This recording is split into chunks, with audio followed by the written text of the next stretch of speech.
जय श्री कृष्ण। स्वागत है आपका मोक्ष श्लोक्स मार्ग टू मोक्ष में। हेलो व्यूवर्स, मोक्ष श्लोक्स पर हम साथ मिलकर भगवत गीता के अध्याय और श्लोकों का अध्ययन करेंगे। लेकिन गीता को सही तरह से समझने से पहले हमें इसकी पृष्ठभूमि को जानना जरूरी है। पृष्ठभूमि मतलब बैकग्राउंड। भगवत गीता महाभारत का ही एक हिस्सा है और महाभारत केवल राजाओं और युद्धों की कहानी नहीं है, बल्कि यह उस भूमि की कहानी है जहाँ धर्म और अधर्म का महान संघर्ष हुआ। महान संघर्ष यानी कि ग्रेट स्ट्रगल। तो वह भूमि थी हस्तिनापुर। हस्तिनापुर गंगा नदी के किनारे बसा हुआ एक प्राचीन और समृद्ध नगर था। इसका नाम एक प्राचीन राजा हस्ति के नाम पर पड़ा। यह नगर कुरु वंश की राजधानी था और राजनीति, धर्म और संस्कृति का केंद्र माना जाता था। केंद्र मतलब सेंटर।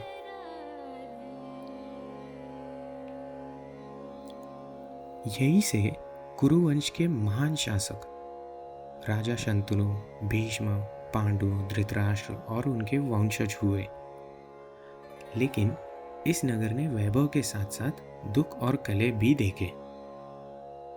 कलह मतलब कॉन्फ्लिक्ट्स।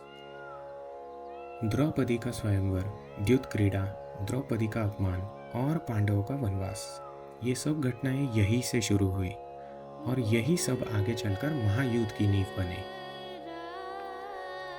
यही कारण है कि जब भगवान श्री कृष्ण ने अर्जुन को गीता को उपदेश दिया तो उसके पीछे यह पूरी कहानी जुड़ी हुई थी। इसलिए मोक्ष श्लोक्स पर श्लोक और अध्याय शुरू करने से पहले हम इस यात्रा को समझेंगे।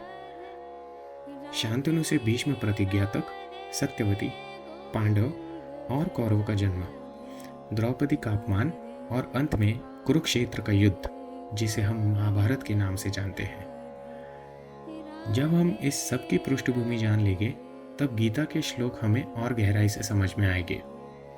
तो दोस्तों, यह थी महाभारत और हस्तिनापुर की पृष्ठभूमि, जो हमें समझने में मदद करेगी कि भगवत गीता का संदेश क्यों इतना महत्वपूर्ण है। अगली वीडियो में हम इस कहानी को आगे बढ़ाएंगे और जानेंगे कि कैसे शांतनु राजा से लेकर पांडवों और कौरवों तक का वंश विकसित हुआ। तो जुड़े रहिए, क्योंकि यही यात्रा गीता के श्लोकों को समझने में आपकी मदद करेगी। जय श्री कृष्ण।